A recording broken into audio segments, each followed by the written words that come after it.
एक सपना था यूनिफ़ॉर्म पहनने का, एक फ़ौजी बनने का, अपने माँ-बाप की आँखों में गर्व देखने का। एनडीए सिर्फ़ एक एग्ज़ाम नहीं था, एक ज़िंदगी का एम था। मुझे याद है जब मैंने एनडीए के बारे में पहली बार सुना था, मैं तब सिर्फ़ एक स्कूल स्टूडेंट था और जब किसी ने मुझे बताया कि एनडीए एक ऐसी जगह है, जहाँ सिर्फ़ best of the best select होते हैं, तभी डिसाइड कर लिया था, मुझे यही करना है।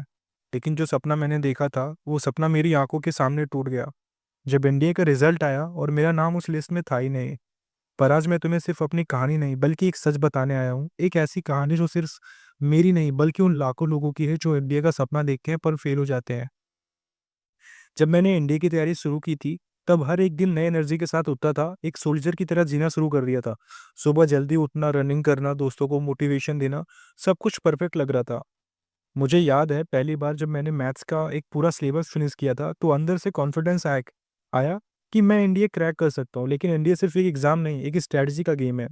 लेकिन सबसे बड़ी गलती मैंने ये की, मैंने सिर्फ़ मैथ्स से फ़ोकस किया और जब एग्ज़ाम आया तो रियलिटी अलग थी। जिस दिन एनडीए का पेपर था, तब कॉन्फिडेंस हाई था। मुझे लगा था कि मैं ये कर सकता हूँ, लेकिन जब क्वेश्चन पेपर खुला, तब रियलिटी समझ आई।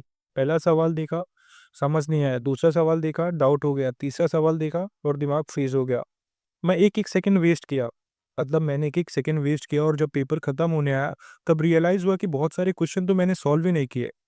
एग्ज़ाम के बाद जो वक़्त बीतता है, वो सबसे ज़्यादा पेनफुल होता है। कभी सोचा है कि कभी सोचता था शायद क्लियर हो गया, कभी लगता था कि नहीं होगा और जब रिज़ल्ट आया और मेरा नाम नहीं था, उस मोमेंट पे जो फ़ील होता है, वो सिर्फ़ वही समझ सकते हैं जो उस चीज़ की सिर्फ चुका है। सबसे ज़्यादा दुःख तब होता है जब लोग तुमसे पूछते हैं क्या हुआ है? एनडीए क्लियर हुआ कि नहीं?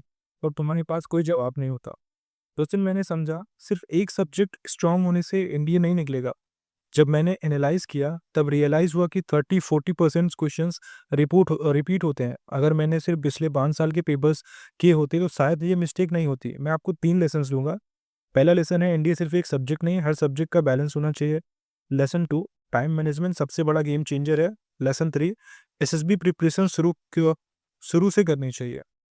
अगर तुमने एनडीए में फ़ील किया है, अगर तुम्हें लगता है कि तुमसे ये नहीं होगा, तो एक बात याद रखना, एक एग्ज़ाम तुम्हारी ज़िंदगी डिफ़ाइन नहीं करता। प्लान चेंज हो सकता है, पर गोल नहीं। तुम किसी और तरीके से अपने सपने तक पहुँच सकते हो। अगर तुम भी किसी फेलियर फ़ेज़ से गुज़र रहे हो, तो एक कमेंट लिखो, आई विल राइज़ अगेन। मैं चाहता हूँ कि ये वीडियो सिर्फ़ एक कहानी नहीं, एक मोमेंट बने। लाइक करो, शेयर करो और जो भी एनडीए